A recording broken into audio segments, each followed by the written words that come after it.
¿Cómo andás y cómo se está viviendo este nuevo disco? Pero no digas cómo se llama. Bien.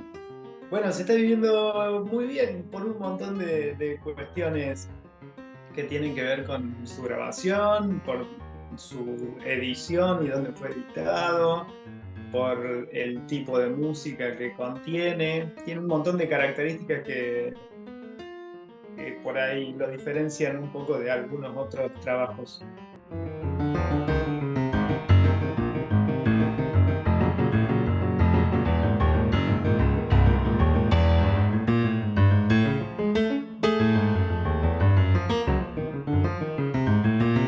Desvíos.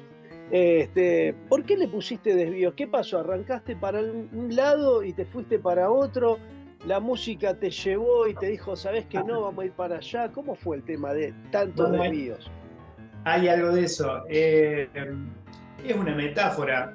No, no es poco habitual en mí buscar metáforas en los discos, sobre todo que tengan que ver un poco con la improvisación, que es una parte muy importante eh, en lo que es en mi música, ¿no? Tiene un rol la improvisación muy importante en la música que yo hago.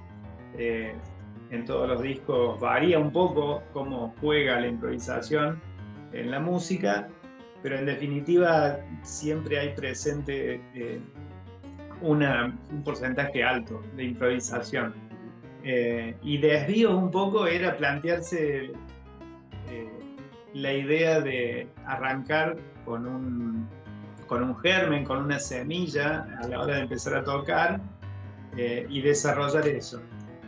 Si vos haces una analogía con un viaje, vos empezás, sabés que tenés un destino, pero por ahí te metes por una ruta que no estaba prevista, empezás a ver algún paisaje que no conocías, eso te lleva por otro lugar.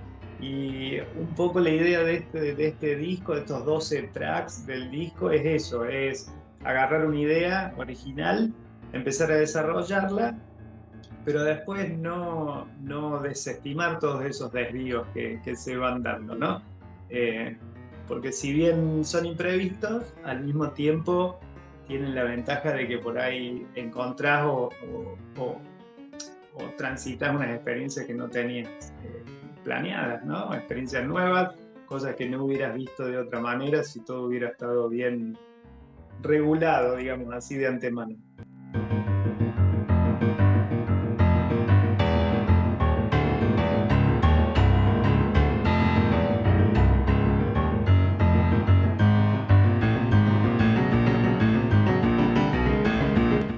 Vos decías esas semillas que Sí. son los disparadores de lo que después va a ser la improvisación. Esa semilla tiene una estructura, digo, segundo, cuarto, quinto, primero, qué sé yo, todo eso Sí, que siempre se dice, ¿no? sí. Hay de eso, hay una melodía, hay un ritmo. ¿Cuáles son las semillas o los disparadores que utilizás para armar? Mira, uno de los secretos para mí de el tema este de la improvisación es que ampliar el concepto de lo que puede ser la idea, ¿no? Los materiales pueden ser muchos. Puede ser un acorde, pueden ser varios acordes, pueden ser un par de notas, puede ser una idea melódica un poco más concreta, puede ser alguna idea que uno tiene en cuanto a alguna especie de acompañamiento para que se va a formar después. Eh, Puede ser una sonoridad que tengas en la cabeza previamente. Entonces, la idea es sentarse primero con el piano. Por eso le digo idea. Una idea puede ser un ritmo, puede ser una línea de bajo, puede ser un compás o puede ser algo un poco más extenso. Eh, por eso le digo idea. Entonces, es sentarse frente al piano, ver qué se te ocurre como generador y después usar un poco la cabeza y la retroalimentación esa que significa dialogar con uno mismo, escuchar lo que salió, contestarse para desarrollar esa idea y que quede un tema con sus partes o con sus contrastes o con su desarrollo en definitiva.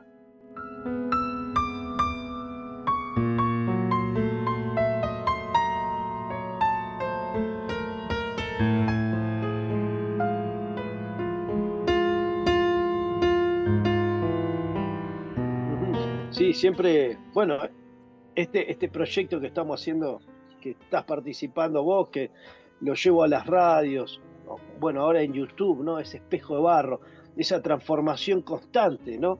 En el barro, en ese reflejo, y vos lo describías y se me venía esto como para recordarle a todos que, bueno, escuchen espejo de barro, pongan like y todo eso que ya sabemos que hay que hacer, que es lo único Exacto, que nos ayuda a sostenernos, sí, y que, bueno, podamos seguir adelante con esto. Entonces, hago esta remembranza muy y bien. tomo estas palabras tuyas para continuar con este reflejo con uno mismo, porque también uno se empieza a observar. Yo no sé si tocas otros instrumentos además del piano. Ujú. ¿Te formaste solamente en piano? ¿Te Sí, formaste con otros instrumentos? ¿Cantás? No sé, por decir, no, contrabajo, no, bajo. solamente el piano y me parece que con eso tengo Ya, bastante. ya está, ya está, sí. No, aparte el piano es un instrumento que, claro, al tener toda la orquesta, cumple todos Sí, los roles de la sí, orquesta, ¿no? Entonces, la guitarra, por ejemplo, es una pequeña orquesta, el piano ya es una expansión inquietante tal cual. aparte, ¿no? Y además el piano no tiene la cosa esta rítmica. Y en el disco escucho mucho el piano como un tambor. Pareciera que por momentos el piano juega a que es un tambor. Es Ujú. así, fue así como fuiste trabajando alguna de las obras. Sí, está muy bien la observación. Técnicamente estuve trabajando mucho en lo rítmico, digamos. Y vos decirlo de tambor me hace acordar. Chick Corea dice que le cambió la vida, musicalmente hablando, cuando empezó a pensar el piano como un instrumento de percusión y como Mirá, sus dedos como 10 percusionistas. Y tiene ah, incluso algunos ejercicios eh, que tienen que ver con eso, con ah, pensar cada dedo como si fuera un percusionista que toca un tambor y cada tambor es una tecla. Eh, Eso tiene como unas consecuencias técnicas, rítmicas, que están buenísimas. Yo estuve trabajando un poco en eso, así que no es desacertado lo que escuchaste. Eh, y bueno, pero el piano es eso, ¿viste? Es armónico, es rítmico, es melódico. Lo que decías de los roles también es cierto. Puede desempeñar casi cualquiera de los roles, según el tipo de grupo, según el tipo de música, según la cantidad de músicos que formen el grupo. Eso va cambiando.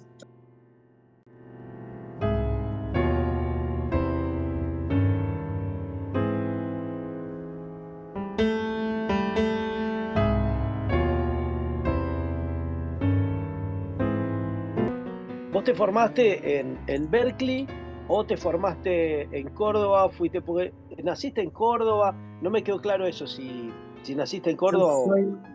soy de Villa María, viví acá siempre hasta que terminé la secundaria. Así que primero estudié en el conservatorio de acá de Villa María. Cuando me fui a estudiar a Córdoba, estudié en una escuela que se llama La Colmena, con métodos similares a los de Berkeley.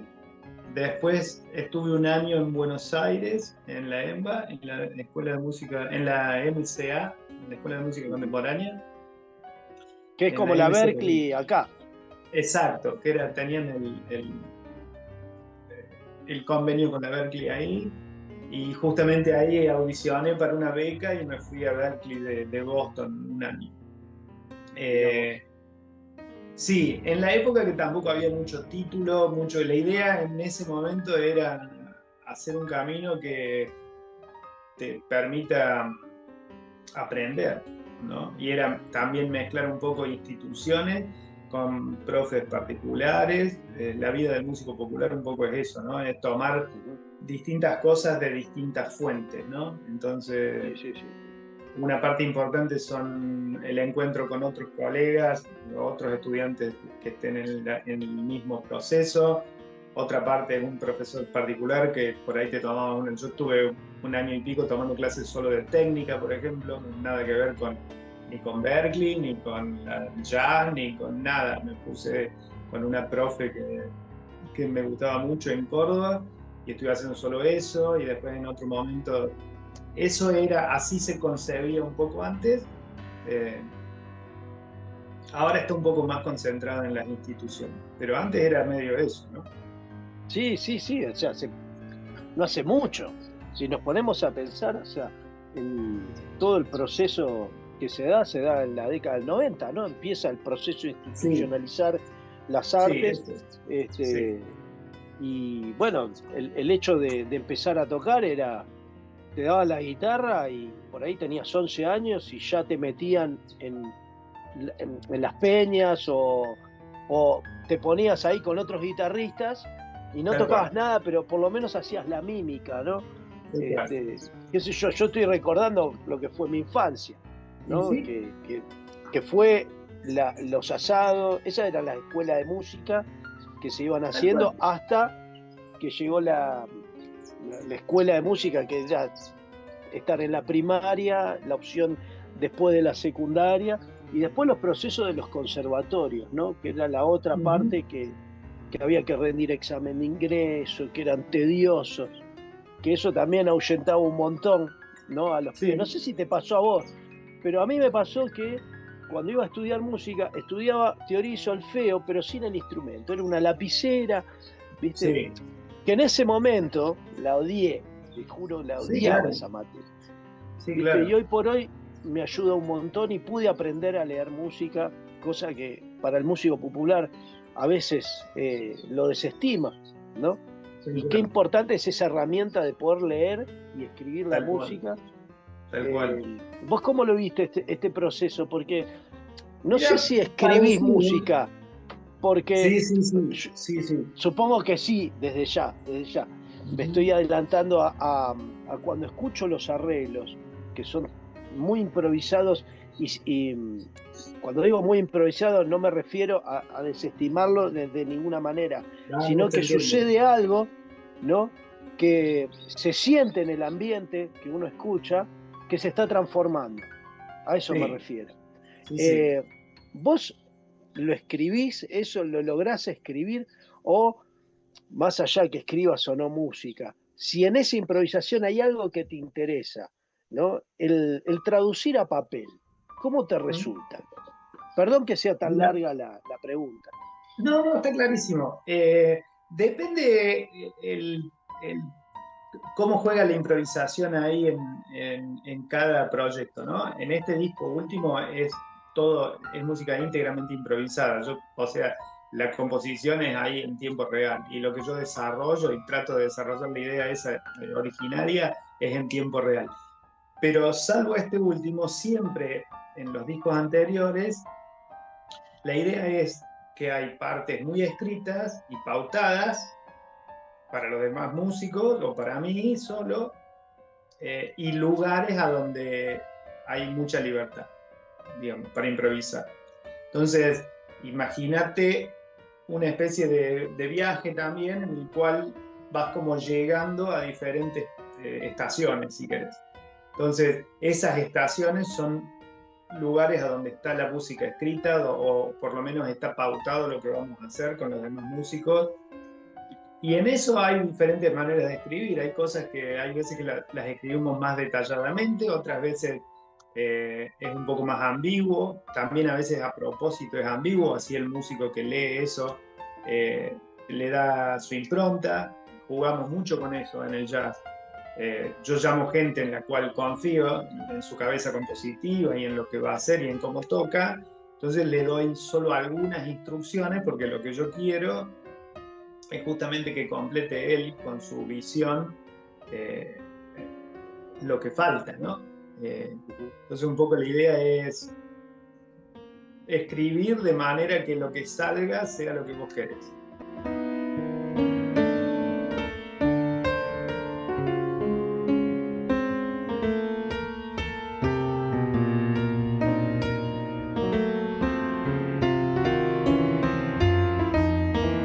¿Cómo Eh, crees que se genera esa, vos decías, esa confianza en el otro músico?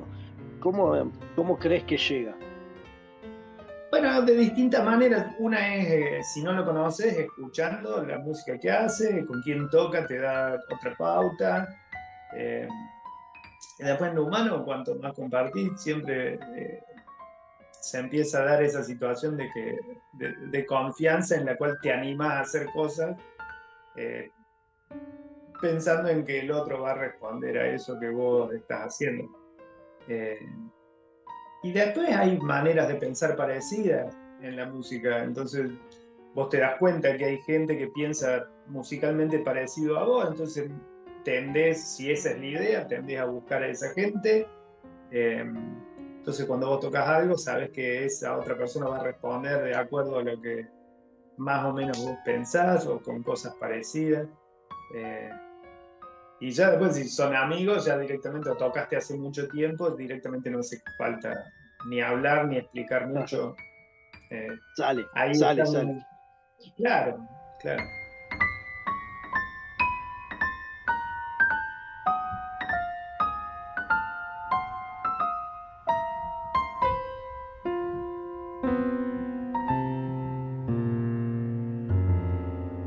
Y el jazz, ¿cómo te llega a tu vida? ¿Qué es lo que llega primero también? ¿Cuáles son las primeras músicas que te abordaron? Y bueno, y llegar al jazz, porque ponele, a mí el jazz siempre anduvo dando vueltas, pero nunca fui una persona de tocar el jazz, de sentarme a tocar o a Sí. estudiar. Tuve clases, así como tipo magistrales, donde uno Ujú. avanza y sobrevuela, pero de ahí a tocar jazz estoy a años luz. Sí escuché. O sea, Ajá. mi primer acercamiento fue Glenn Miller, por Ah, ejemplo, ¿no? mira. En ese estilo de jazz. Bien, Pero bien. en el proceso me fui como, me quedé en Glenn Miller. Ya con esto me alcanzó, ¿no? Sí, Por ahí me fui al tango, me fui al folclore, al candombe, la murga, me fui a otro género, al rock, y sí. el jazz lo escucho. Me encanta escucharlo, me siento y digo, ¿cómo gustaría tocar la guitarra así? Pero no Ujú. estudio, ¿no? Entonces va a ser muy difícil que pueda llegar ahí. Entonces, te conté así rápido como para Sí. más o menos contarte algo mío, ¿no? Contame algo tuyo sobre Bueno, este eso tema. viene un poco siempre en general pasa parecido, viene por vínculos, ¿viste? Yo, hasta que terminé la secundaria, eh, tengo un primo que también es músico y era mucho rock, primero rock nacional, después rock internacional, algunas cosas.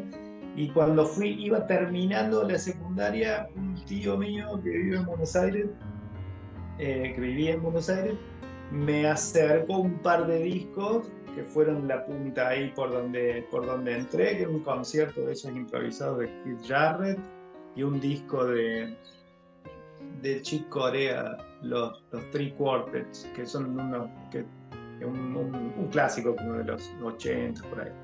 Eh, y bueno, como le pasa a cualquier músico que queda prendado ahí con esa música, empezás como a tirar de un hilito y empezás a decir, empezás a agarrar exhaustivamente, explorar ese músico y eso te va abriendo con quién tocó y eso vuelve a abrir otras ramificaciones que es la forma, por lo menos como lo hacíamos antes, entras como por un lugar y empezás a ir para atrás, para atrás, para atrás también y ver cómo empezó todo y también llegar ahí a Glenn Miller, pero sobre todo por una cuestión del instrumento, vas viendo otros pianistas y entonces vos me decías, yo lo escucho y qué sé yo, pero hay tantas, en la historia del jazz hay tanta música tan diferente que yo siempre pienso que si alguien me dice la música que le gusta, yo le encuentro seguro algo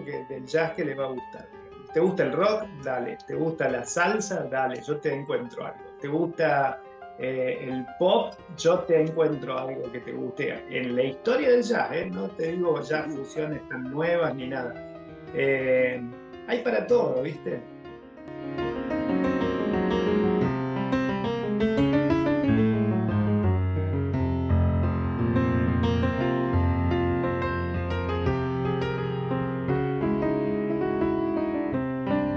Sí, escuchen tal disco, ¿cuál sería? Bueno, es que a mí se me fue pasando ese tema de los tan poquitos referentes. Empecé a ver que desde 1915, 17 o 1920 hasta ahora, a todas las épocas vas rescatando muchos tipos, ¿viste? Entonces, eh, de cada época tengo héroes, así.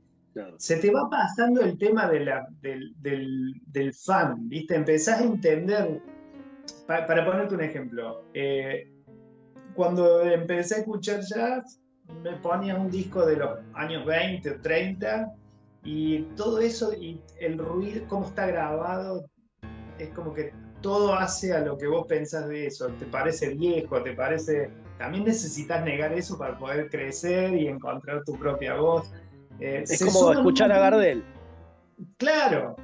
Entonces se suman un montón de cosas que hacen que vos no valores eso. Y cuando vos empezás a limpiar, esto se grababa así, que ya era todo un mérito. Esto se tocaba así, que, porque había unos pianos que no sé qué.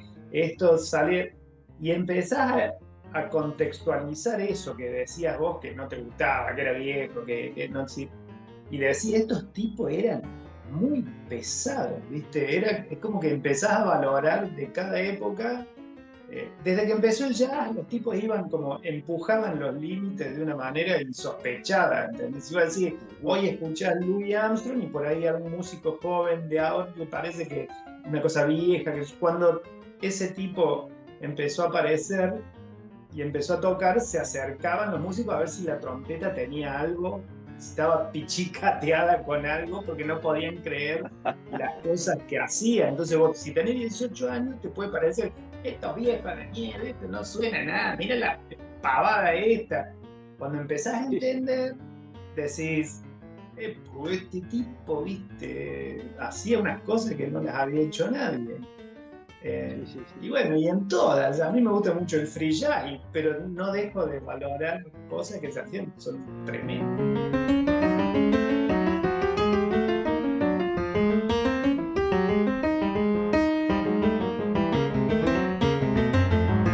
Sí, me haces acordar cuando estudiaba música clásica, que Sí, eran todas obras lentas, ¿viste? Claro, claro, 1770, claro. ¿no? El tipo, cuerdas de tripa, no resonaba lo suficiente, había que hacerla resonar la guitarra, ¿viste? Y me hiciste acordar a esa época de las notas largas en la partitura, Sí, y sí, hoy uno lo toca y dice que embole. Pero sí. es verdad lo que decís, porque también se me viene otra imagen de guitarristas, que por lo menos es mi área, o un poco mi área, Ajá, que decían que con la guitarra es muy complicado hacerla cantar. Y cuando uno logra hacer cantar la guitarra, tiene que hacer que cante la nota. Era como un claro. proceso, ¿viste? De ejercicio físico, que la guitarra, bueno, Ajá, te tenés que hacer los callos, los dedos, bueno, sí, que claro, si tocas con púas, si tocas con dedos. Otro me decía, vos tenés que tocar con todo, hasta con el codo, me decía. claro. ¿No? El maestro Alfredo Savi. Son seres humanos Pero, raros, tienen uñas largas en una mano y en la otra no. Yo los viste, guitarristas para mí son raros. son raros los guitarristas, son esos Tenial, lo Esa, que ese dicen ahora. instrumento, ese instrumento, ¿quién fabricó ese instrumento de tener una nota, la otra está a una quinta distancia? Ya. ¿Qué Y hicieron con encima si eso? agregás cuerdas las tenés que tocar al aire. No, Porque no, la no. guitarra de 10 cuerdas, hay tres, por lo menos, tres cuerdas que se tocan al aire. Listo, la tenés que afinar acá arriba. Una cosa de loco. Complicado ese instrumento, muchachos.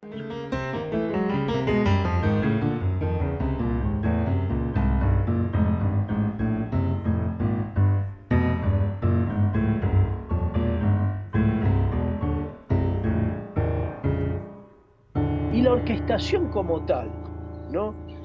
Es otro mundo, porque va más allá del instrumento, ¿no? Un orquestador, no sé vos cómo lo ves, esta parte, ¿no? Este tipo que tiene toda la banda en la cabeza, más allá de su instrumento. ¿Vos Ujú. cómo vivís esto, tanto en tu música, en tus discos anteriores como este? y en tu vida en general? ¿Cómo vas viviendo estos caminitos, estos eventos? Y bueno, la música que uno hace también está dentro de los códigos de músicas que escuchamos, ¿no es cierto? Entonces hay como unas reglas para jugar ahí, ¿no? Entonces uno, en un punto vos tratas de ver qué podés hacer con esas herramientas que tenés. Entonces la música que uno escucha, de la época que estás escuchando, de la época que estás tocando, el tipo de música, vos podés inventar un poco tus reglas, pero hay unos códigos, ¿viste? Entonces vos decís, bueno, cuando entra el saxo, el piano acompaña de tal manera, el bajo hace tal cosa. Hay muchas de las cosas que los mismos músicos ya lo saben de antes, yo no lo tengo que escribir, ¿entendés? Entonces yo les puedo decir, hace más parecido a esto, o hace más parecido al otro, o escribírselo.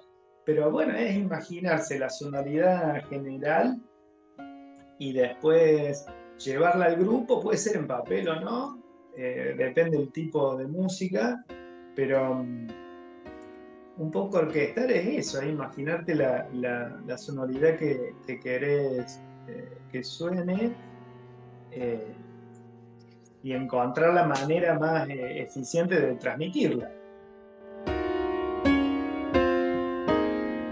Vamos a ir cerrando este espejo de barro, haciendo un resumen rápido acá, para decirte que Eduardo Elía nos presentó su disco Desvíos, estuvimos charlando, más allá que después vos viste todo lo que sucedió en esta charla.